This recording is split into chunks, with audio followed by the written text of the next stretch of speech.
Big, hairy, hungry, and mean people have been seeing something stalking Bray Road for years. Is it a werewolf? Is it a Bigfoot? Is it a black bear with mange? No one is quite sure what thing has been haunting the forest and farm fields of southern Wisconsin for maybe the better part of a century. So they just call it the Beast of Bray Road.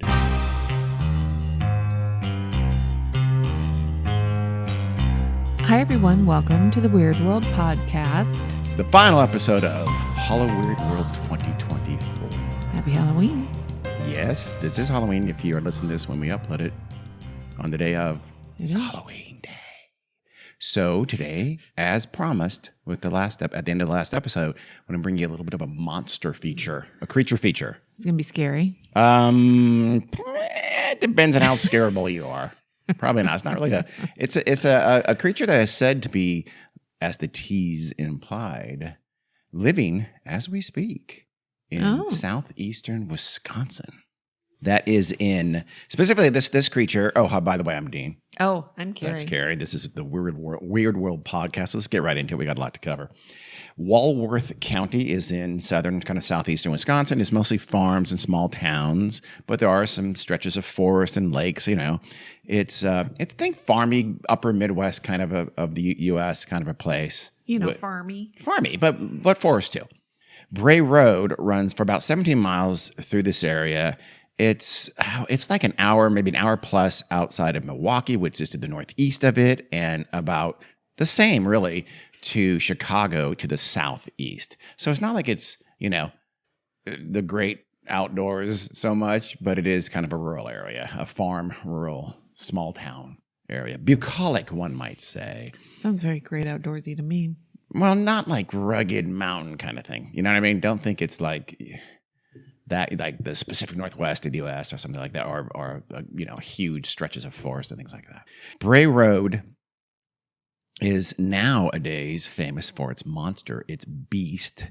But this legend really wasn't truly birthed until like the late 1980s, early 1990s. Uh-huh. But it is said that the first appearance of the creature we're going to talk about appeared more than 60 years before that in Elkhorn, Wisconsin. Ever heard of Elkhorn? Nope. No, me neither. Small town, about 10,000 people live there now. It is picturesque. Have I said that twice so far? I might say it more. Again, this kind of upper Midwest town. It's sometimes called the Christmas card town. Oh, give you that kind of flavor. Carrie, I think, would like this. I think I would too. I think you would. As long as I didn't have to live there sentence. All winter long. Oh, okay. Yeah, it gets cold and snowy for sure. Yeah. It sits, again, in this kind of sea of farms and like dairy farms, corn farms, soybean, let's say, cranberries, that kind of area. Again, though, with lots of lakes. This is up by Minnesota, the land of 10,000 lakes. Wisconsin probably doesn't have 10,000, but I'll bet you it's a few thousand. Back in 1936, the population of Elkhorn was only about 2,300, so true small town. At that time, there's a guy named Mark Shackleman, and he was probably pretty glad for his Depression-era job as a night watchman at the St. Coletta Catholic Convent. Now, they had nuns there, I'm sure, but already by this time, St. Coletta was the place for, like, you know, good Catholics in the area sent their, I don't know, I'm going to do wayward air quotes. Yes, and the idea was kind of mentally impaired. Oh. They're young women who were not wayward. Not, you know, probably once in a while. Yeah. Yes, but generally speaking, some women, young women, and even girls who are having mental problems. Okay. So, in it's famous, actually, or infamous for it, in 1941, it was the place that the Kennedys sent Rosemary Kennedy because she had a mind of her own, and they lobotomized her. That's what I was going to say. Yeah, and they sent her to this Catholic place. Mental problems, meaning telling your daddy's full of shit. In that case, yes, I'm sure. In many cases, they did have heavy issues. I'm sure. So he works at this place. Also, I don't know if a convent is the appropriate place to send a kid with any kind of problems. If you're Catholic, it's the only place to send all kids with all problems. I'm pretty sure. It was about midnight one night. The exact date is literally never given in any source I've read. All the sources talk about the Beast of Bray Road, talk about this story. Not once did I get an actual date. Not uncommon in this story.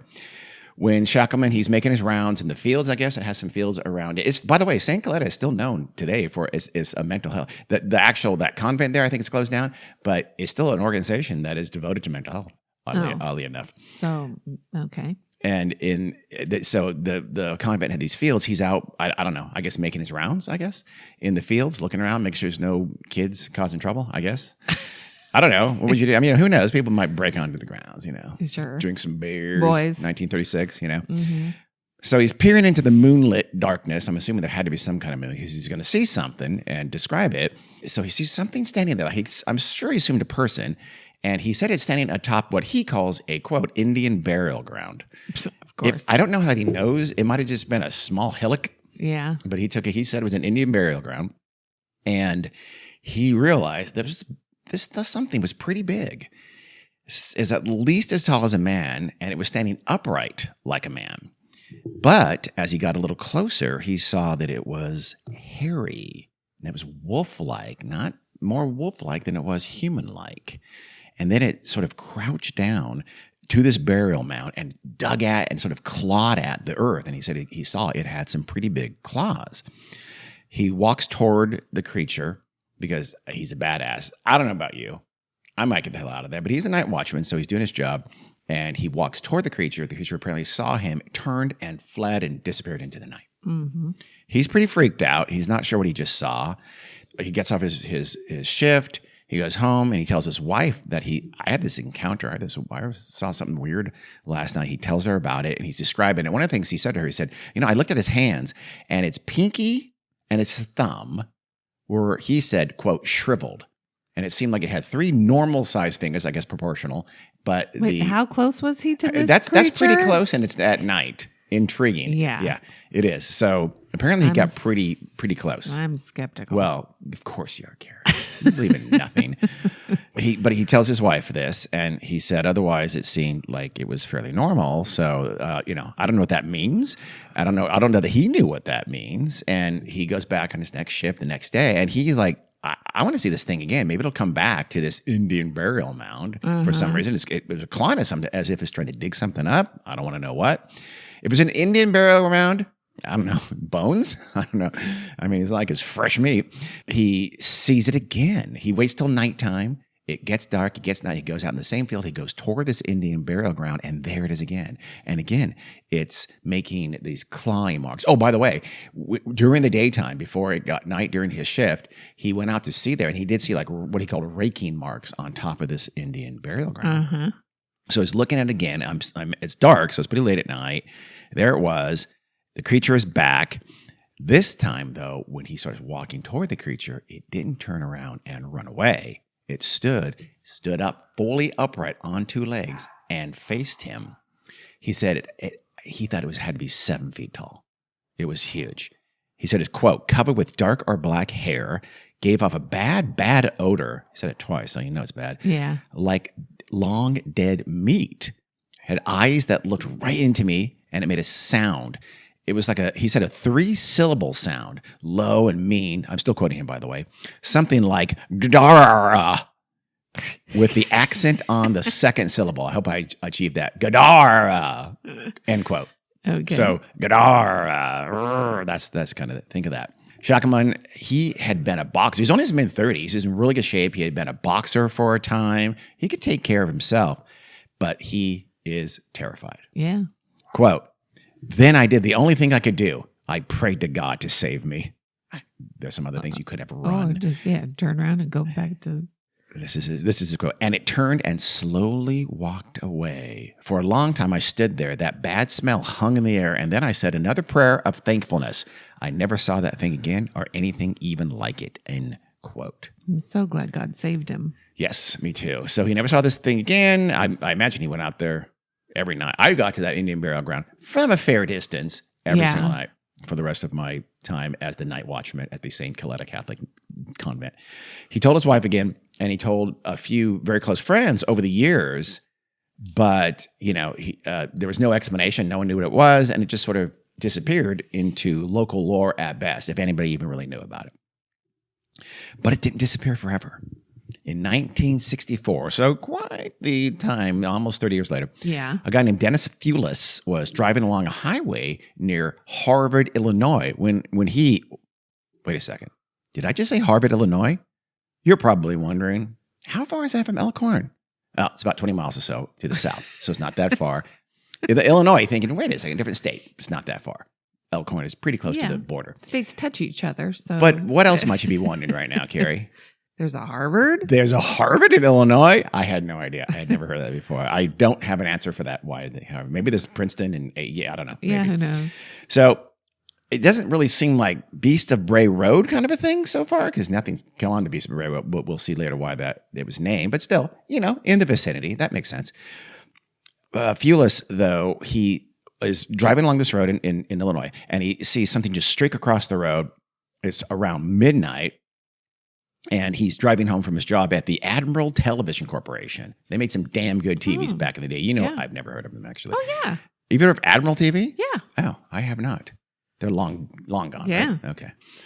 So he's driving home. I'm really old. Yeah, you are pretty old. That's true.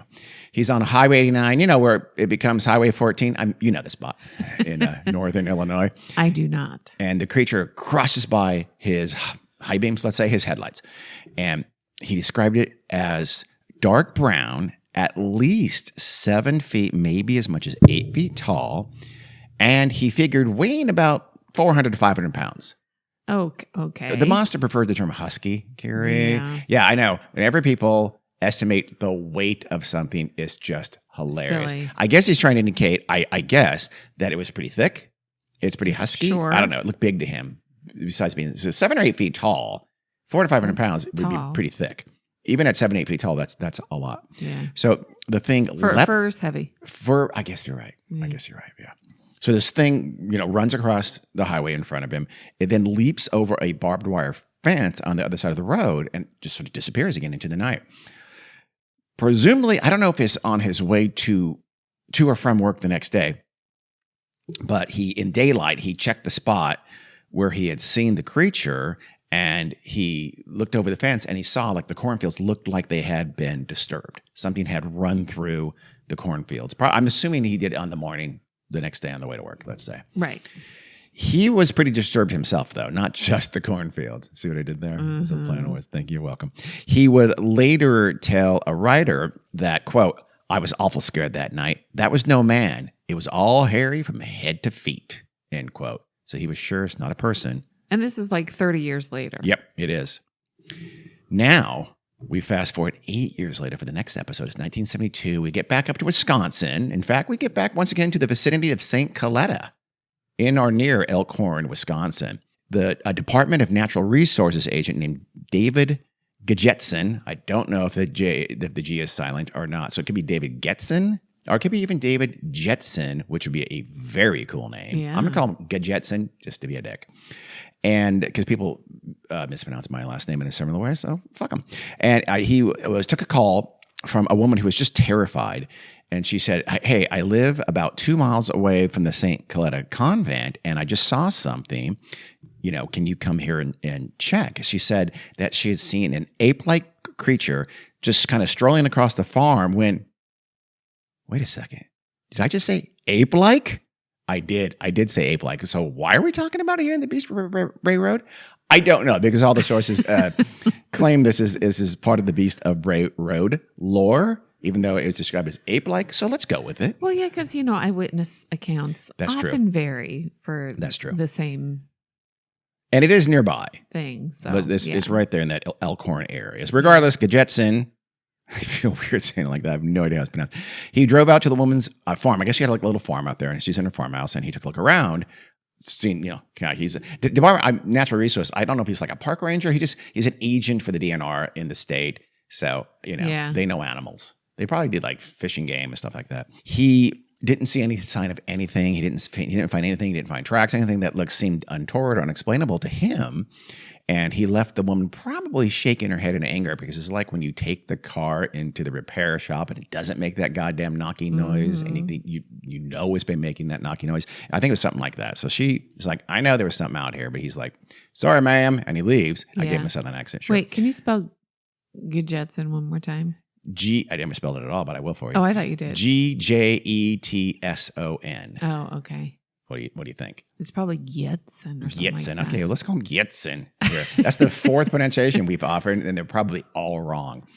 So it's 2 weeks later. GJ, that's weird. You know what? Let's just get by. Let's get over this. Okay, let's move on. He's about 2 weeks later, and Gietzen, as Carrie will make me say it, was back out to the woman's farm because she had called again, and she's more frantic than before. She's like, I see her again. Get out here. I'm scared. And that's actually what she sounded like. I've heard recordings since 1972. She said, I'm scared. I'm scared. Come on out here. This time, the creature had come right up to the woman's farmhouse, and it jostled the screen door. Ooh. Was that thing trying to get in? Obviously. Did it know how to use a door? Apparently not. Stymied by doorknob technology, it turned around and walked away. Well, and it went, well, if it wanted in. You know, it has those shriveled up thumb and pinky. This, I don't know. We haven't heard that since Mark Shackleman's story. In fact, we will never hear that again, just FYI. I'm assuming. So it's going to take a dark turn here. Oh, no. Probably the worst part of this entire story. Oh, okay. It jostled the door, didn't get in, and it walked over to the horse shed, where it went into the horse shed, and it slashed the neck of the horse in a 30-inch gash along the horse's neck before leaving. I did not hear any word if the horse lived or did not live, but that's still kind of a dick move, Beast. She said when she looked outside, she saw a slash along the side of her house over by the door again that was about 7 feet from the ground, indicating it was very tall.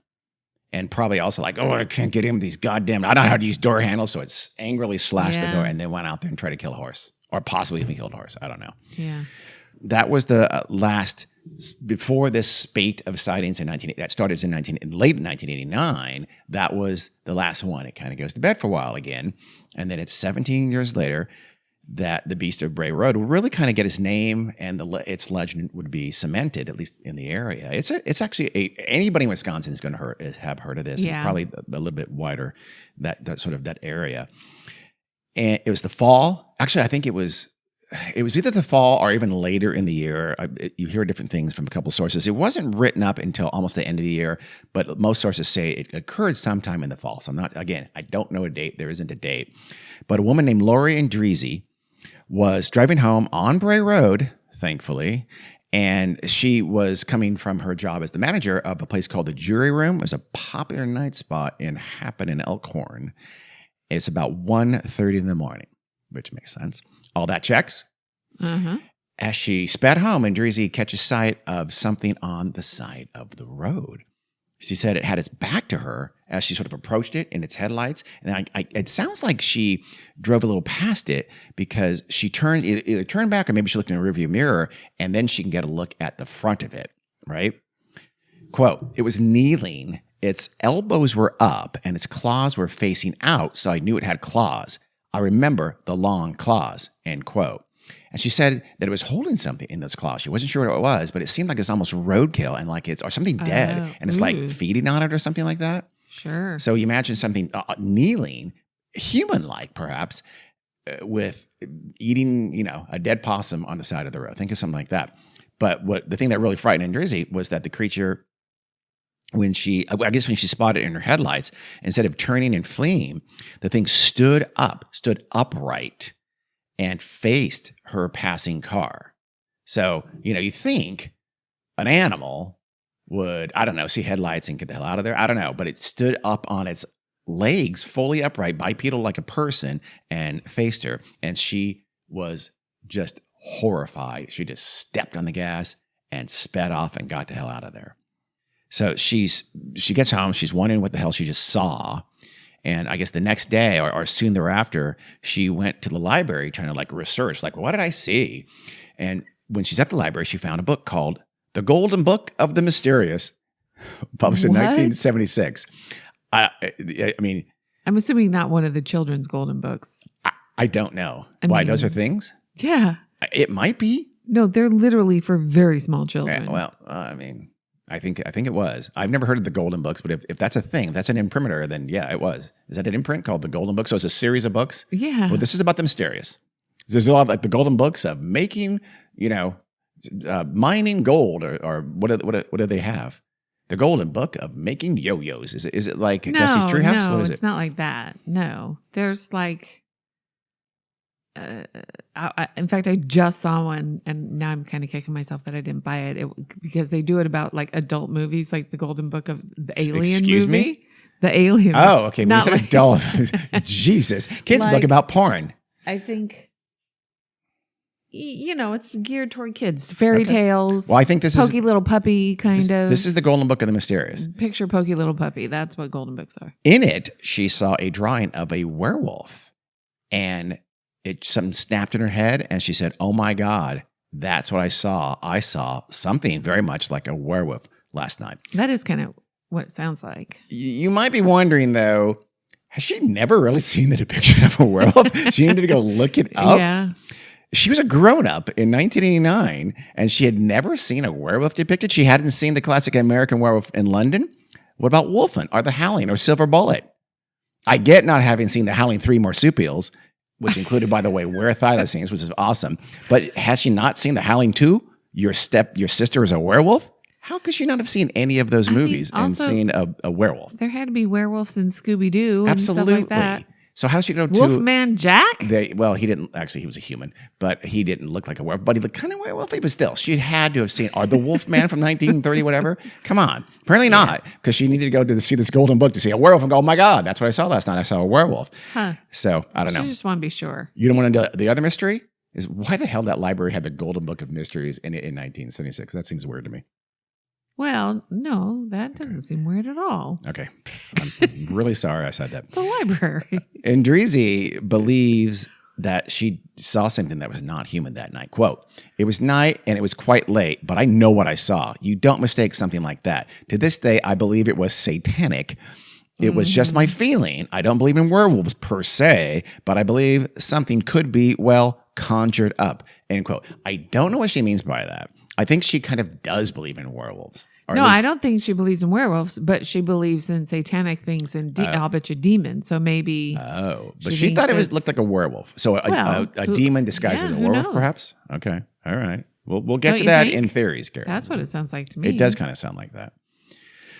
So about a year later, in December of 1990, Andreezy's story would get kind of some corroboration. An 11-year-old girl named Heather Bowery, she burst into her house and she tells her mom, Karen, that, "Oh my God, I just saw something super weird. Me and my friends were out there. We were in the snow, I guess on a slope, and apparently sledding." This is winter, Wisconsin. You do that. That's what you would do on a snowy slope, yes. For sure. That's what you do. You sled. I mean, I would. And one of them spotted something around dusk. And it looked something like, they thought at first, a huge dog. It was on all fours, apparently, because they describe it as looking like a huge dog. And it's at the edge of a cornfield near where they're sledding. Mm-hmm. It said his fur was kind of silver, but spotted with patches of brown. His face reminded them a coyote. The creature, and just sort of staring them down. And Heather and her friends just like slowly back away. They didn't want to disturb it. They didn't want to scare it. Yeah. But then suddenly it just leapt toward them and it started chasing them. The kids all scream. They start running toward their homes. And about halfway to their homes, the kids saw the creature just sort of kind of slow down and stop the chase. And then it kind of slowly made its way back to the cornfield and disappeared into the cornfield. Another kid that was with her, his name is Russell Jestik, I guess confirmed the story. And, that again, so a little bit of corroboration there for Heather as well. But the story gets weird because there's a different version in different sources about this same incident. And it comes from a school bus driver named Pat Lester. She apparently overheard Heather telling her story, but she said this was happening in 1999. That's 9 years later. What's weird is that Heather would be 20 years old in 1999. What exactly was she doing on a school bus? I don't know. Yeah. So the timing is very strange. Unless she told us in 99 and it happened in 1990, it's not clear. It's not well written. So maybe that was the answer. Anyway, she said that she overheard her telling a friend about this thing that happened to this big dog-like creature. The other weird part about this and the serendipitousness of this is that Pat Lester was Laura Andreezy's mom. So she knew about her daughter's story. And so she connected it, rightfully so, with Heather's story. And Pat Lester, the school bus driver, and Laura Andreezy's mom tells the reporter named Linda Godfrey, who by this time had covered the story for the newspapers. We'll hear a little bit more about Linda Godfrey later on. So she tells Linda Godfrey, and then Linda Godfrey goes to Heather and gets the story directly from Heather apparently. Again, so this may have happened back in 1990. Like I said, it's weirdly written. And she got a kind of a little bit different version of the story. She said, okay, the kids were sledding, and they said what they thought was a dog by a small creek near a cornfield, and it was on Loveland Road, which is only about a half mile southeast of where Bray Road meets the Hospital Road. I know you know the place as well. Yeah. The friends thought it was a big dog, so they started to call it over. Like, here's your bubble. No. Oh, come here right now. And which is absolutely what you would do. I for sure would probably do that, yes. But in this version, the creature spotted the kids, and then it rose up on its hind legs and started lumbering toward them. It took, 3 or 4 steps toward them. Upright on 2 legs? Upright on 2 legs. And what Heather would say seemed a little bit awkward. But then the creature sort of jumped for them in a way. Here, this is weird. She thought was beyond the capability of a dog. I don't know if she's seen a lot of dogs jump. Some dogs have some pretty good hops, but I guess this thing jumped at what she thought it was too much. Like a dog couldn't do this, I guess. It then dropped onto all 4s. Has she ever seen those Frisbee dogs? Frisbee dogs can jump like mother. Yeah. Blank. I'm not, I don't like to cuss. And she said it dropped onto his forepaws and it started chasing after him. She said that she thought it chased after them something like 250 yards or so, which was roughly halfway back to their house when it sort of veered off and then retreated. So a little bit different. The big difference from the original story is that it went up on its 2 legs, on its hind legs. The co-witness named, I mentioned Russell Jest, he had his own version of that. And he said, I'm not even sure it really was running toward us. He said that it reared up and maybe moved a little bit toward them, but they started running. And he said he thought the thing just sort of was running off in a slightly similar, but then veered away into a different direction. So he's not sure if they were being pursued. He said the thing had black and gray fur and was maybe about 5 feet tall or so. The next encounter with the beast was from Doris Gibson. She had her encounter auspiciously on Halloween night in 1991. Ooh. Like Andreezy, Gibson was driving along Bray Road. It's a foggy night, and she suddenly felt her front of her car almost like lift up, like jolted, like she hit something. Yeah. And she was, okay, did I hit something? She drove about 50 more feet. She stopped because she wanted to get out of the car and see, okay, is the car injured? Did I blow a tire maybe? Is something loose? So she looks out, I guess she didn't see anything too bad with her front of her car. And so she walks behind her car and walks back down the road a little bit thinking, what did I hit? She walks back a little bit and she didn't see anything in the road at all, right? So she goes, okay, well maybe I did hit something, but it went back into the forest. Yeah. I don't know, there's woods on the side of the road. Yeah. And all of a sudden, something big, a creature burst out from the forest. Here's a quote from her. Here comes this thing, and it's just running up at me. It was no dog. It was bigger than me. I've never seen a human run like that, and my uncle was a track star, end quote. So I've seen humans run. First of all, I've experienced seeing human beings run. Second of all, nice shout out for your uncle. I know he appreciated it. So Gibson races back to the car as this thing is chasing after her, and she jumps into the car and she floors it. But the beast was pretty fast, and probably took her a little bit for the car to get going because as she's spinning on the asphalt, the creature's there. It's caught up with the car, and she said it leapt on or toward the trunk at the rear of the car. But thankfully, there had been light rain that night, so it leaps onto the trunk of the car and just slides off on the other side, like Starsky and Hutch, slipping over, jumping over a Chevy Camaro, what the hell ever kind of a thing.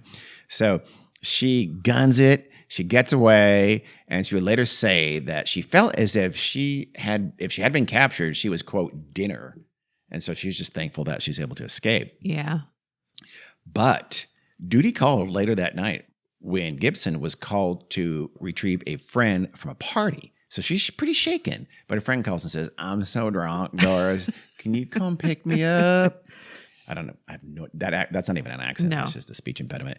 She goes and picks her up, and she's coming home on Bray Road again, and the friend suddenly just starts freaking out, and she points outside in the dark toward the side of the road and says, "Look at that thing!"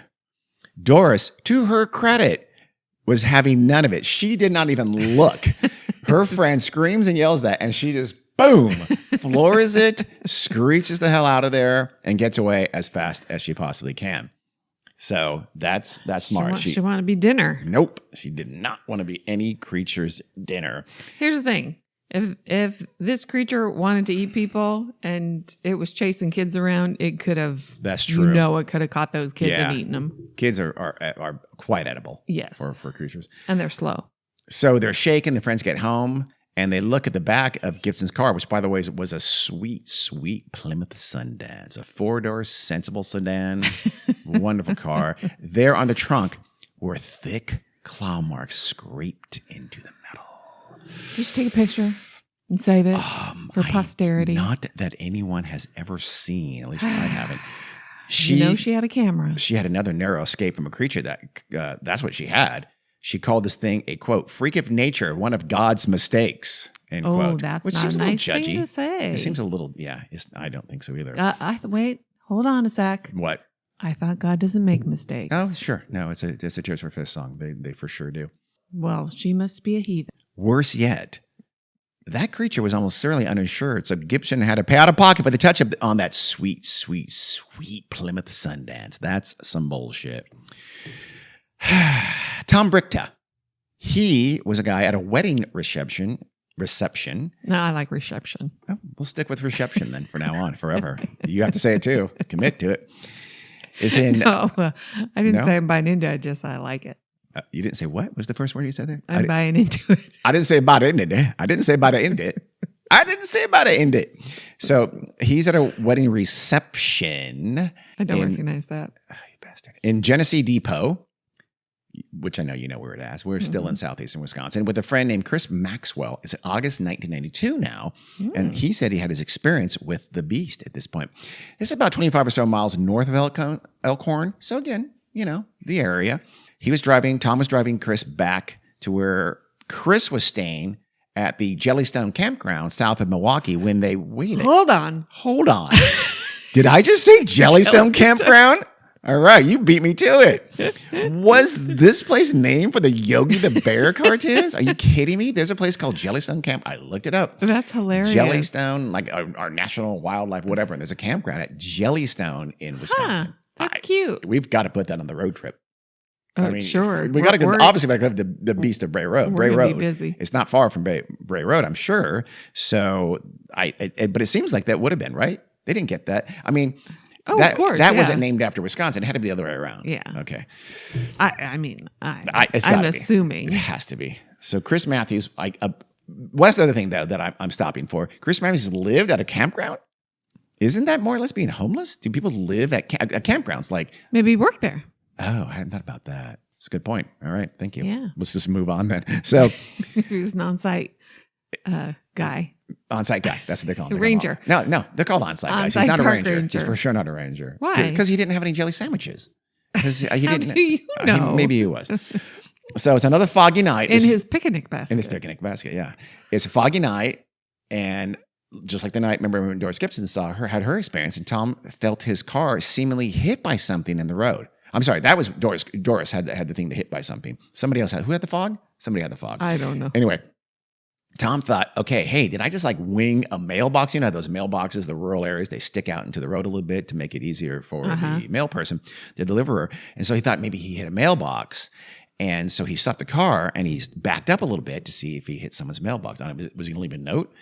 But very honest guy. And then seconds later, he sees this gigantic hairy beast emerge from the fog and is walking toward him on the road. And has its arms kind of out in front of him, he said, almost like it's reaching out toward him as it's walking toward the two of them. I think they're still in the car, Tom and Chris. And or maybe he got out to see if he could see a damaged mailbox, and he sees it walking toward him, right? Mm-hmm. But I think they're still in the car because they said they had the window open. And Tom said, suddenly I was just hit by this waft of stink, just a horrific smell. He would later compare it to a skunk, but, it was just a god-awful smell, he said. And so, but he's got to focus. There's a monster approaching toward him. And he said it was kind of a dull white-gray fur streaked with some black. And then it got to his car, and it scraped its claws along the metal on the door. So again, he hasn't taken off yet. I'm not sure why. Right. So maybe it's moving pretty fast. And so it gets to the car, scrapes along the side of the car, and that's where the story ends. The sources I read, a couple of sources have this story, or at least, and I don't know what happened. I guess they took off, but no, just write a sentence, person who wrote this, and just write, and then they left. Whatever. That must be what happened, but that's the story kind of ends there. So I think we can agree that Tom probably just, floored it and got the hell out of there. No word, though, on what kind of car he had, or if it was a sweet, sweet baby blue Plymouth Sundance. Or how he paid for those repairs. I would like to know. But you probably wonder, the Plymouth Sundance carry had a 2.4-liter four-cylinder engine and a smart 27-mile city, 32 highway. Its carry is sensible and sexy. That's the Plymouth Sundance. It's the car for everyone. So you did your research. I did my research. Plymouth Sundance. Yeah. Are they made anymore? Of course not. They haven't made it for years, but. And you did look up Jellystone, you said. I did, yeah. So as the rash of sightings are now drawing a lot of attention, some folks start remembering earlier encounters. From what I can tell, every encounter I said before 1989 comes to light here in 1990, after the first one in late 1989 and 1990. From what I can tell. Even the ones in the 30s? Even the 1936 one. From what I can tell, that wasn't told to a wider audience until after the first initial the sightings I'm talking about now, and they're getting a lot of attention in the local press. Well, that doesn't make any sense because that person would surely be dead. Their family, possibly like the first guy, Mark Shackleman, sorry, presumably his family. Remember, he told his wife, he told family members. It probably, came down in family lore of this crazy thing our grandfather saw in 1936. By then, I'm assuming that. Okay, yeah. So I don't know. So, but it's drawing a lot of attention, and people start saying these stories. Some of which were not long ago, though. So, one was from a guy named Mike Enton. He said that back in March of 1990. So, he's telling the story in a couple years later. But he said, a couple years ago, he said, "Okay, I saw something on Bray Road. It was a big creature, like a huge dog, but it was sitting weird." He said it was sitting like a raccoon, and I think raccoons sit kind of almost on their butts a little bit, and they hold things in their hands. I think that's what he meant. I'm not positive, because he said it had something in his hand and it seemed to be eating it. So again, it's kind of crouched down. That is reminiscent of Laurie Andresi's encounter. And so it's crouching down and it's eating something, again, like it's eating roadkill or something like that. And he said, no, I'd been drinking, but I was more or less sober, and I know what I saw. He said he passed by it on Bray Road near its intersection again with Hospital Road. And the creature looked at him as he passed by it. It had black fur. Its snout looked like a dog's muzzle, he said. And the thing stared right at him as he passed. And he was freaked out by it. And apparently didn't tell anybody until a little while later. But at the time, I thought maybe I saw a black bear. But then I started hearing these stories in 1991, 1990, 91, 92. And I began to wonder, had I seen this more wolf-like Beast of Bray Road? So then 1989 to 1992 appears to be kind of the heyday of it, and that was where a lot and most of the sightings were. But it didn't. I'll give you a little sampling. It's been seen ever since, up until pretty much the current time. And it seems to have hit a lull, though, in, I don't know, the second half of the 1990s into most of the 2000s, it seems like. Because the next one I found was in the fall of 2010, a woman said that she saw something that looked kind of wolfish. And again, it rose up on his hind feet. It was like 7 feet tall, and it was on the side of the road, on some road about 10 miles away from Bray Road. And she said, as she drove by in her SUV, it started running with her, and she said she got up to about 55 miles an hour, and it kept pace with her, which is very fast. Yeah, Dogs can't. No, I don't think so. I don't know if even a greyhound could. It reared up. And it leapt across the road in front of her, then apparently on hind legs, and then it dropped to 4 legs and disappeared into the trees. A quick aside, did you notice what I just said, and have you noticed a lot of these, is that a lot of these stories, you get a year, maybe a time of year, but that's about it. Fall of 2010, late, blah, blah, blah. That's a little weird, and maybe the people just being lazy in the retelling, I don't know. But you also have some of these stories are being relayed later, and it's sort of approximate dates. I don't know. It's something I've noticed is that you. I mean, if you're telling a story about something that happened to you last fall or last whatever, you might. You may not even remember the exact But why day. wouldn't you tell people the next day or the same day of something like this. You would, right? I mean, so you think that chances are you did. Well, but if it's covered in the newspapers, you should have an exact date. So maybe it's just like I said, maybe people who are relaying these things are just kind of lazy and they leave out the date that they. I don't know. It seems a little weird. So in the fall of 2011, 4 friends, they are walking to their truck. I'm assuming it's a truck. It just said vehicle, the thing I read, but 4 friends from Wisconsin. It was a truck. And I don't know what they're doing. Were they hiking? Were they hunting? I'm not sure. But they're walking back to their truck. Again, it's this rural area. And they said they saw this now proverbial beast of Bray Road race up a hillside in front of them. They said it was on all 4s. And so they thought at first, is that a deer? Is that a bear? But what baffled them is they looked at the hind legs and they all thought the hind legs looked more dog-like. Right. They get back to their vehicle. We're going to say it's a Ford F-150 King Cab because it fits 4 husky guys comfortably, and it really gets better gas mileage than you might think. The Ford 150. They said that they saw the creature in the tall grass near up the hill near the tree line where trees start to take over, and then they saw it standing on 2 legs now. It didn't make any kind of aggressive move toward them. And presumably they drove off and it loped away, but they were pretty freaked out. 2 women hiking in a time, I don't know when, I didn't get a date for this one at all. They're hiking in between Milton and Whitewater. That's kind of northwest of that Bray Road area. And they said that they were walking through a cornfield. I don't know why. I don't know why. Maybe it's a shortcut. I don't know. That seems like trespassing. Yeah, it might be trespassing also. And they heard a kind of like a baying wolf howl. They said it stretched on super long. It sounded foreign to them. They never saw anything, but damn, was that scary. I don't know. This is also one of those stories like, why are you talking about this? Why are you writing about this in a Beast of Bray Road article? I don't understand. I don't know. And in case you're wondering, no, there are no wolves in southern Wisconsin. So 2 presumably different women also hiking were in a place called Avon Bottoms. It's about 50 miles west of Elkhorn. So now if this is the Beast of Bray Road, it's getting around. They heard what they thought was an owl hooting. But for some reason, they thought it actually sounded like a larger creature faking an owl hoot. I don't know why they thought that. Interesting. Yeah, I know. That would be a clever thing, though, for a creature to do. Yeah. A hungry, carnivorous creature. I don't know why. And then the hoot turned into kind of a growling, snarling sound.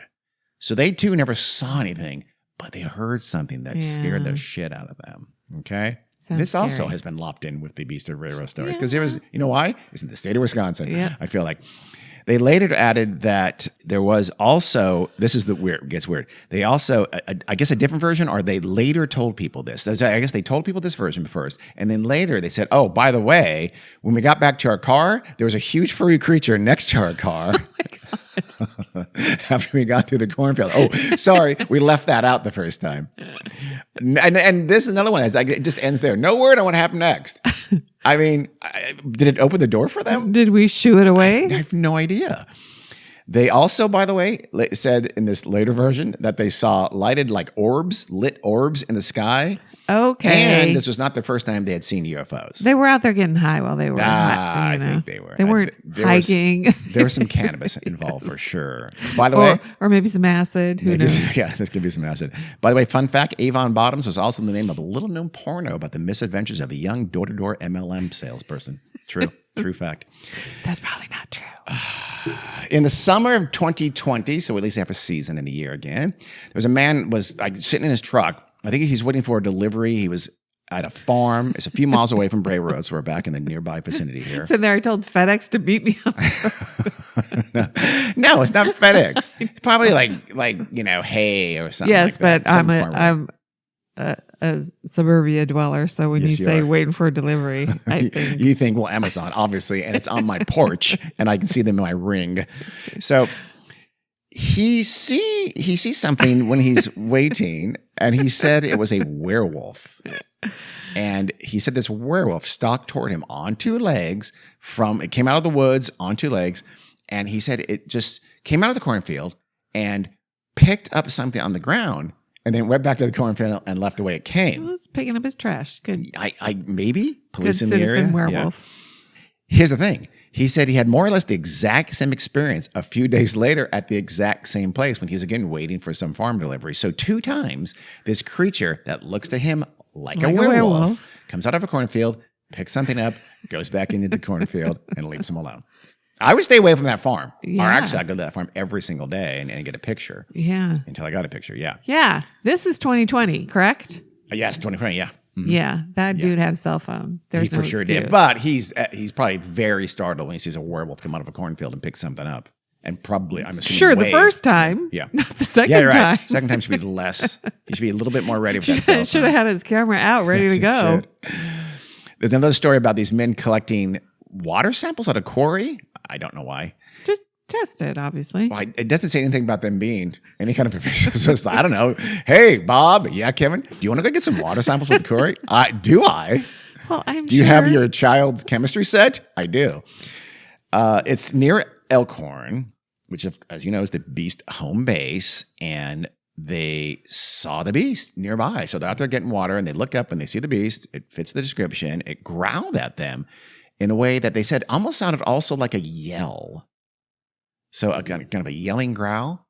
I feel like some of these sightings may be honestly homeless men in like shaggy coats. This one for sure was. I think this was just like, get out of my quarry, that kind of thing is what I think is happening there. In May of 2020, a guy named Ron Rice was dropping off fertilizer at a farm nearby. You're going to see a lot of deliveries of farm things here, agriculture. There's a lot of farming, I said. So it's near Burlington. It's east of Elkhorn. And he said the forest is pretty close, it's like 150 yards away from where he is parked in this farm, like on a circular driveway. And it's pretty thick forest at this point. It's pretty deep and dark. And he said it was daytime when he saw, which again, you've seen a lot of them have been at night and are at dusk. And he looks out of his truck and he spots something. And he said, quote, "This thing was huge. It was over 7 feet tall. It was brown and hairy with coarse hair. It walked out and picked something up, then turned its back toward me and went back into the woods." Sounds familiar, doesn't it? That's the end of the quote, by the way. Just 2 weeks later, Rice said he again saw the creature also walking from the woods and returning back to the woods. I mean, that sounds familiar. It also sounds like someone missed the opportunity to make a friend. Okay. I don't know. It does sound eerily similar to that other story, though. As far as I can tell, they're not the same story with names and dates, but it's not impossible that they are. Again, it's different sources, and they give different levels of detail. This one gave a little more detail. It's not impossible. It's a repeat with the same story. Yeah. I don't know. So I'll do one more. It's from a guy named Lee Hempel. He kind of deserves special mention because he has made the Beast of Bray Road kind of a little bit of a project for him. He is a retired school teacher who moved up to Elkhorn area in Wisconsin from Illinois. And one day he's out, quote, cleaning up roadkill, as you will. Yeah. And he found a raccoon in apparently pretty decent shape. So he brought it home and buried it in a little hole on his property. Why? Carrie, normal everyday stuff. It's called marinating. Okay. I don't know. I don't want to think I know. I think I know. It's called a pressure cooker. It's quite delicious. And so a couple days, that's the story goes. He brought roadkill raccoon home. He buried it in a hole on his property. So you think that means he's going to eat it? I think so. I'm not positive. Why do you bury it? I don't know. I don't know. You're acting like you know. Like I don't you have know. some kind of knowledge. I don't know. And it's something I don't want to go into too much because it scares me. So a couple days later, he goes to retrieve the raccoon, and he finds that it's been split open, like all the way from like stem to stern. It's been split open on its underbelly, I guess. So he's undeterred, and he goes out roadkill again. And he finds this time a badger. So what do? You bring that badger home and you plunk it in the same hole where he had buried the raccoon earlier on his property. Okay, I don't like any of this. He's a little scary, yeah. And when he came out to unbury the badger, he found that it's been unburied already, apparently, and it's laying there about 20 feet away. So he's like, someone's messing with my roadkill. He's not happy about that. So he sets up some cameras to catch this carcass molester and find out who this is, who or what is messing with his roadkill. Again, he's retired, Carrie. He's got a lot of time on his hands. All right. Yeah, but if he's going back to unbury it, that's the suspicious part. Like, what is he unburying Maybe he just has a for? fetish about unburying things, and he doesn't. He's going to graduate eventually to humans, but not He yet. just wants to He's look at getting it. there. I don't know. I truly don't know. I can tell you fix it on this. I just don't know the answer. I mean, this is the story here. Yeah, this is a good story. This is Lee Hempel's story. There's more. This is the scary part This of is the a story. very scary part. So he goes out this time. So he wants to, I guess, bait his camera trap. Uh-huh. So he finds a deer. Oh my! Defines one. Just He laying a around. deer roadkill. Okay. That's the interpretation I gave to how the story was told. okay. And he sets it up in view of these cameras, and he waits, and then he reviewing the film one day, and he says on the film he sees odd flying lights in the air around the carcass, Aliens. and he had seen those lights elsewhere on his property at other times. And so the one day he goes out to check on the deer carcass, and it's gone. So he says, okay, I'm going to check all my cameras. He checks his cameras for any signs of what happened to the body. And he says on one of the cameras, he sees the deer carcass lifted up as if by a mist and taken away, the deer carcass. So that's a heavy lifting. That's a strong mist. That's what that is. Yeah. At this point, you might wonder if Lee is just a little bit deranged. Uh-huh. Don't jump to conclusions, Gary. He told the television show Expedition X that he has seen many orbs in the night and also straight up clear UFOs. He's also seen Bigfoot. He has seen the Beast of Bray Road, but he's also seen lots of other creatures that he cannot identify. He also has cast of some footprints of these beasts that I think he says are the Beast of Bray Road. Sure, to the naked eye, they look a little bit like a shapeless blob and not any kind of print really so much. But to the trained eye, they look like a shapeless blob. That's not any kind of a print of anything. I'm just kidding. They look a little bit, I have seen one, I don't know, a dog, a bear. I don't see claws in them. They just look kind of ovalish. It's not even clear it's a footprint or any kind of a print at all, let alone a print you can say, oh, that's good evidence for an undiscovered cryptid or something like that. It's certainly nothing that unexplainable, but at best, it looks vaguely like an animal footprint, maybe. Maybe this is just the confluence of supernatural, paranormal activity is right over his yard. Hold on. Are there ley lines involved here? Is he right at a crossroads? Heard that, but I wouldn't be shocked. There is some pictorial evidence, by the way. A guy named Danny Morgan on January 29th, 2020, Danny took a picture of a creature crossing a road. He was on a road called Weeks Road. It's only about a mile or so from Bray Road, so right in the area. And he said he looked up and as he's driving, he sees a wolf-like creature walking on two legs across the road. So finally, Danny, not being an asshole like everybody else, takes a picture. And we will put that up on our social media. And I'm going to show Carrie here in just a second. I will say this, that does look like a wolf. It looks even like a little bit of, it looks a little bit like an upright wolf. I'll show you a picture right now, Carrie. And you folks at home, please look at the picture by Danny Morgan. Oh. Carrie's now looking at the picture. Does it look like a wolf to you? Or it's like an upright wolf, dog, doesn't it? A wolf or dog. It looks wolf-like. I will say that. Or yes, it could even be one of the wolfish kind of dogs. It looks like it's walking like a man. Yeah, kind of a man-like walk. People have criticized this picture and have looked at this picture, and they say that the right arm, the right upper limb, the one closest, or maybe it's the left. Wait, hold on. It's right upper limb. Doesn't look quite right. It doesn't look like it's an animal. It looks a little bit like it's a rod. Like it's not even really the animal's paw. They say the stomach doesn't look right. To me, it looks a little distended. And the other thing they think they found is that there's no blur. And Danny said it is walking across. It was in motion. You take a picture and something in motion. Typically, there's a blur. And in this picture, you can see there's no blur whatsoever. And there's also the problem I think of is that he took one picture. This is a bipedal wolf creature walking across the yard. You're going to take as many pictures as you can click your finger until it disappears. You're not going to take one picture in all likelihood as it strolls across the road, seemingly, by the way, just in front of you. Look how close it is.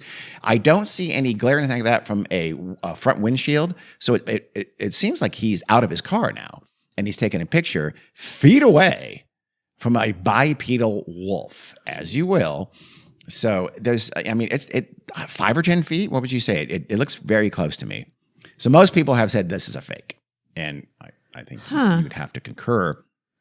I'm going to be more forgiving then that that's a fake by Danny. I'm going to say that someone was, like a skinny person, was walking their stuffed wolf across the street, happened to be in front of Danny, and they didn't see him, and he's embarrassed because he was stealing the stuffed wolf, and he was caught, so he just took off, and Danny didn't see him behind the stuffed wolf. That's what I think if he only took one picture, then the picture that you showed me is enhanced. Oh, is it really?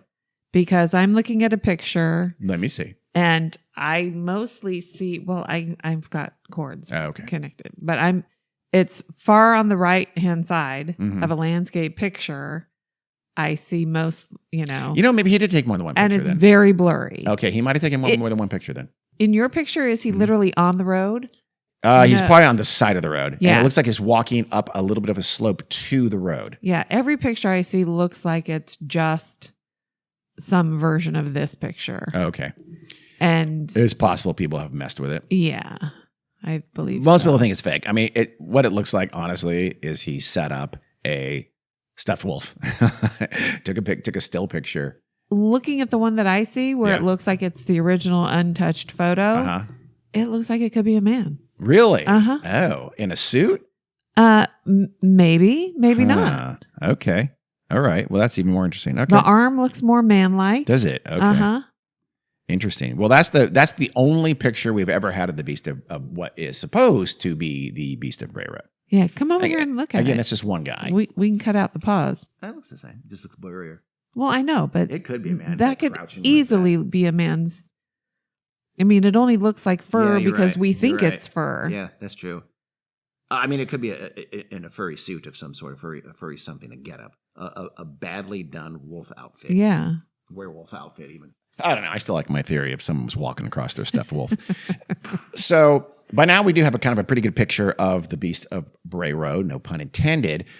Or at least some people think we do. You see a lot of people in the lore, they say, oh, there's so much consistency in these reports. Is there? Really? I see a fair amount of inconsistency in these reports. I see a lot of consistency. It walks on 2 legs, sometimes on 4. It seems to be something like 6 or 7 feet tall, something a little shorter, sometimes even a little taller. It's 6 to 8 feet is not a huge stretch. Yeah. It's broad-shouldered, kind of imposing. It seems wolf-like, sometimes a little bear-like, or maybe big dog-like. It has a dog-like snout. It has pointy teeth. It has claws for sure. It's covered in fur. Sometimes it's kind of shaggy fur, and sometimes a little bit matted fur. You hear. The color is kind of all over the place, but it's usually a kind of a brown or a black or a gray. But what we know about eyewitness accounts. Yeah, that's true. Very faulty. So you also have this stink. You had multiple occasions people say that's had this dreadful smell, like a skunk or maybe even rotting meat. And also something the beast proponents cite is that we haven't heard that much yet, but you see it cited, is it's said to have bright glowing like red or orange eyes. I didn't hear that in really almost any of the stories. Yeah. But you do see when you read multiple times, when you read descriptions of it, people bring up the eyes.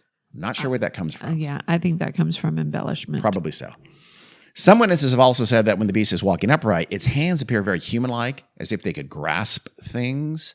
But that you would have to get pretty darn close to see that. And again, these are mostly at night. They're glimpses, so I don't know. Yeah. Or foggy or something like that. So they're for sure there's some embellishment here. So the Beast of Bray Road did have kind of a storyteller that turned it into a local legend, and her name was Linda Godfrey. She was a reporter for a newspaper called The Week. It was in a town called Delavan, which is just west of Elkhorn. And her was sent by her newspaper to go cover Lori and Dreezy's story. Her was sent by her newspaper. Her was sent by her newspaper. People carry. Again, I've heard it both ways. So her was sent by her newspaper. Her was sent by She newspaper to cover Lori and Dreezy's story, as you recall, for the story that put this thing on the map. And she said that she was very skeptical. She thought, okay, this is just some little dumb story. I'm a pro, though. I'll go and cover this. I'll get the whole thing. And she even drew a sketch. We'll put this on. I don't have it to show you, but it's a sketch, a drawn sketch of this wolf-like creature, seemingly bipedal, kind of kneeling down and munching on roadkill in both of his hands. And that's kind of an iconic image of the Beast of Bray Road. And she said the story that she wrote came out December 29th, 1991. Godfrey wrote, "At the time, I considered the Beast of Bray Road sort of a throwaway story for a slow news week. But the article inspired many people to come forward and say that they had seen the same thing, and not always recently. Some of the sightings in the Bray Road area were up to 10 years earlier, with one possibly related event about 40 miles away in Jefferson County, dating back to 1936. End of the quote. That, of course, refers to the Shackleman incident from St. Coletta Convent story by, I think it's Mark Shackleman. So, which means, though, that, as I kind of alluded to earlier, that means that story had sat there for like 63 years before Linda Godfrey hears about it. So that's why I said earlier, he was in his mid 30s. He'd be almost 100 years old. Right. It must have been told by his family, is what I assume. So she said that Godfrey said that she became convinced that there's something real out in the woods there by Bray Road, because it just seemed like, they were consistent. They seemed sincere. They seemed really scared. So she came to believe this story. Yeah. And she also became a prolific author of, I think, a lot of stuff about the paranormal. She's published about 16 books, and 4 of them are about not just the Beast of Bray Road, but the Beast of Bray Road and also what she calls upright canines. So werewolf-like creatures. Okay. 4 of her 16 books have been about that same subject, the Beast of Bray Road. But she actually wrote a book specifically about the Beast of Bray Road. So she's not calling them werewolves, but that's clearly what she seems to be driving at. Linda Godfrey seems to believe that there are actual living werewolves, flesh and blood werewolves amongst us right now on these and living in these farms and places like that. So she made it pretty big, though. She wrote, quote, "There is a high probability that everyone is not always seeing the same thing. There could be a biological, physical animal seen by some, while others see phantoms or supernatural entities from a variety of sources. A few may be misidentifications or hoaxes," end quote. So just a few maybe. The rest, though, are actual flesh and blood werewolves. I don't know what supernatural entities are phantoms, but apparently, yes, like you said earlier, yes, the southeastern Wisconsin is a hotspot for this kind of stuff. The story has become kind of lore. It's been featured in the episode of a show called The Lost Tapes. But although this one, I'll show you a picture of this. It was really weird because it seems like a bastardized beast. It's called the Beast of Bray Road, but they didn't try very hard. It looks more like a really bad Bigfoot with like a sheep's skull face or something like that. So they just sort of fictionalized it looks like, if that's the right word. But it's also been on Monsters and Mysteries in America. It's been on Monster Quest, Expedition X, as I mentioned earlier. Oh, it's also been on Haunted Highway in 2012, America's Urban Legends 2016, Hexen Arcane in 2020, Slammerang, ! In 2014, and In Search of Monsters in 2019. I am not 100% sure what really any of those are. I think some of them are. Haunted Highway, I looked that one up. That was a TV show on. It was hosted by Jack Osborne. Really? A person only famous because his dad bit the head off a bat. 2 movies have been made about this thing, including the 2005 indie hit Beast of Bray Road and the 2018 documentary The Bray Road Beast. I'm assuming the next iteration is either the Road Beast of Bray or the Bray Beast of the Road. I can't wait for either one of them. It's like, oh shit, they already used the Beast of Bray Road. What are we going to do? Just redo it. Just follow the same thing. A guy named Steve Cook produced a snippet of a film in 2002 that claimed to portray the beast when it was shot sometime in the 1970s. So he says this is old films from the 1970s. It's kind of be called the Gable film. It's about 3 minutes long, and it's just like a bunch of. I've looked it up on YouTube, of course, and you can go ahead and find it. Type in Steve Cook Gable film, and you'll find it. And it's like just some family members, and they look like they're snowmobiling. Think of like, I don't know, birch tree kind of forest. So they're widely dispersed trees. It's not very thick. They're snowmobiling, and someone's taking a picture of his family, I guess, snowmobiling in this lightly wooded area. And another shot has like a dog running around. Another shot has, I think, a woman chopping wood on a log. Just like, just stuff. We're just catching some stuff. Early 1970s. I got a Super 8. Yeah. It's film. And it ends with, at the end, he's just like just taking pictures of the woods. Like he's sort of panning this woods. Like, I'm just going to go ahead and use the rest of my 3-minute film. And oh my God, what the hell is that? Because suddenly in the background, there's a creature And it's a kind of a hulking, maybe furry kind of a creature. And it's just sitting there, and it appears to look at the camera person. And suddenly it starts running kind of more or less on all fours, it looks like, toward the camera person, who flees, because all of a sudden then it's just you don't see the creature, and the camera's just shaking and things like that. It's silent, by the way. There's no sound. Yeah. And it's just this wild, disjointed frames for, I don't know, 10, 15 seconds or so. And some sources say it ends with like these yellow fangs right at the camera, knocking the camera to the ground. I've seen the thing. I watched the end of it 4 times. There's no fangs. Yeah. I don't know what you're talking about. Again, that's people can look that up. Don't write something that dumb. If people can look up and see, no, there's no fangs. You never see that. It takes 2 or 3 steps on all fours. That's it. That's the last. And when it's filmed, it's probably 50, 100 feet away. Yeah. It's a fair distance away, but they're just trying to make it scarier. Yeah. And again, so I don't see any fangs. To me, I thought I saw like a little bit of a curled tail at the end. So I'm thinking, is that someone's Akita? And they called it or something like that. And so, but anyway, Steve Cook, for 10 years, he says, what are you talking about? That's the Beast of Bray Road. I don't know how he explained where he got the film from, whatever, it doesn't matter. He said, I have this film. That's the Beast of Bray Road. He finally, though, he went on some TV show and he admitted, drum roll, please, I faked it. Yeah. I made it in 2002. I got black and white film, and I was trying to kind of drum up renewed interest in the Beast legend. Again, it had sort of fallen away. He's a local. He loved this. There's like, people should be talking about this more. I know what I'll do. Not an Akita, by the way. It was a man in a ghillie suit, which is like when it's like something you wear to go hunting. It's camo. Oh, but it almost looked like Swamp Thing. Yeah. In this thing, and when in hindsight, no, I didn't see Akita. It does look like a person in a ghillie. That's exactly what it looks like. And so he's just hunching there, and he just takes 2 or 3 steps on all fours, and then, like you said, you never see it again. So let's assess.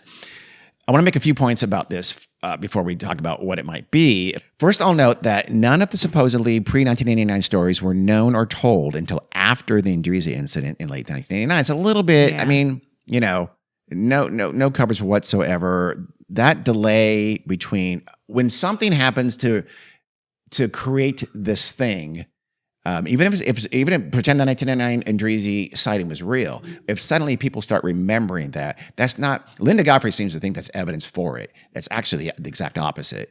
It's a red flag that people are making things up. It just is. I'm not saying everybody's making it up, but it's certainly a red flag because you think these things would have been said before that. The sighting in 1989 then immediately leads to these repeated sightings for the next several years. Where was it hiding? Why did it stop hiding all of a sudden in 1989 to be seen multiple times in 1990, 91, 92, take a little bit of a rest, but being seen again throughout the 2010s when, by the way, it's being featured on all these television shows about paranormal things. Most of the stories do read a little bit like creepypasta, fuckery at a time. Even in the early 1990s, that there is starting to be that kind of a trend. I think that the internet is just starting to get a hold. There's Baltimore's and things like that. So I don't know. And of course, the 2010 things, they all read literally like creepypasta. In the 2010s, I should say. There's a little bit tells. Again, they're not proof, but they are, evidence against, I would say. You have to have this, I won't belabor it, but you have to have the proverbial breeding population for something to exist. Yeah. And this thing would eat large game in Wisconsin, an hour away from Chicago and Milwaukee. Yeah. I mean, Lord, we know the creatures that do that. Yeah. There's very few of them. Like I said, there's very few black bears up here. It's farms, it's towns. Again, it's not, that's why I mentioned earlier, it's not this primeval, rugged, mountainous forest. It's just not that. And this is a predator that's as big or bigger than humans. I mean, come on. You wouldn't just have the occasional flyby viewing from a car like that. And to add to that, almost all the sightings have been at dusk, they've been at night, they've been at fog. That makes mistaken identity legitimate, not purposeful lying, but legitimate mistaken identity. So you've had a lot of explanations for the Beast of Bray Road. Apparently early on, Mark Shackleman and other people thought it sounded like a hellhound. Literally a hellhound. Remember he said, I prayed to God? Yeah. His family, I think, thought it was a hellhound is a beast a big dog that does the bidding of the devil. Yeah. So let's just say that no one thinks that anymore. Leave it at that. A close cousin is what you said earlier. Some people have thought this is a demon. Yeah. Of some sort, literally a demon. Shackleman, remember he said it did something like Gadara, right? So people have taken that and they said, you know what that sounds like? It sounds like the town of Gadara. That was a place mentioned in the Bible where Jesus exorcised a man possessed by a demon who had come out of some tombs, apparently. So could this have something? And it's pawing at this Indian burial ground. Yeah, I mean, coincidence? Yes. That seems kind of like the kind of thing you'd hear about from people who have a basement and they've got a lot of dry erase boards on there and they have colored yarns going from place to place all across. You can barely walk through his basement and there's a lot of words on the dry erase boards with question marks after them. So, and they're just asking questions. That's the theory for those kinds of people. So the obvious thing is werewolf, obviously. What, you thought it was something else? Shapeshifter, werewolf, something like that. I don't know. Let's throw in Sasquatch or any kind of. People have said, oh, maybe it's a Bigfoot, maybe it's an Ahila or a Skunkawarakin. You're asking what the hell those things are? We'll get to them. Trust me, we will. They're cryptids. Maybe it's a giant chupacabra. Who knows? Yeah. But some people even said like it's a big dog. Or these just dogs? Yeah. But the obvious thing is black bear. Some people have said black bear with mange. Mange is, of course, the disease dogs get it where they start losing their fur. We'll put a picture up on our social media with a black bear that have mange. I don't know that you need the mange, to be honest with you, because everybody knows what a bear looks like. They do and they don't. Again, this is an area there are almost no bears in this part of southeastern Wisconsin. Bears are mostly transitory. There's not a large population of even black bears. There's much more in central and northern Wisconsin. I've never seen a bear walk down our street, but trust me, if I saw a bear, I would know it was a bear. At night, as you're zooming by, a black bear with mange, so it looks weird and different to you. I don't know, maybe. I honestly think it could be a straight up normal black bear. And as you're flying by, because remember, it's the old, I'm not going to say the two words together again, but the words involve the word mass and also later in the sentence the word hysteria. Yeah. And Linda Andresi sees something weird come out of the forest and eating something. Very much sounds like a black bear. And she, for whatever reason, she ascribes it to something weird. It looked too big to her. It acted weird to her, whatever. Yeah. And now people read that. Like I said, it got coverage in the local press. And all of a sudden, when they see a black bear, maybe it does have mange, or maybe it's unusually large. Who knows? Yeah. The frame of mind is ready to see something that's not a bear. Yeah. Even though they know.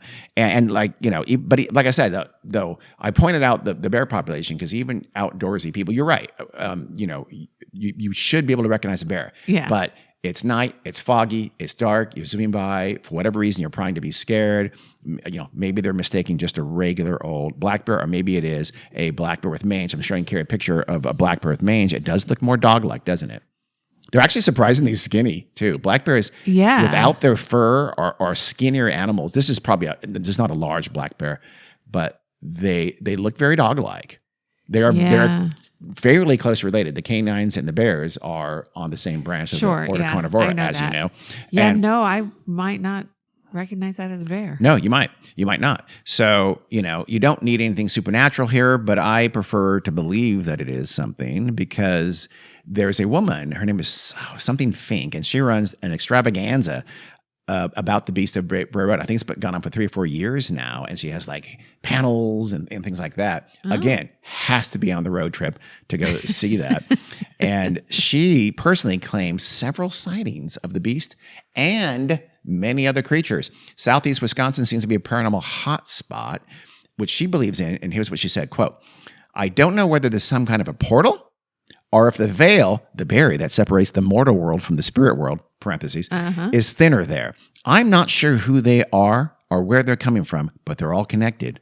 All the different creatures," unquote. We have to go talk to her. Huh. So if we go on this trip, she's trying to sell a script. She's selling a week-long extravaganza.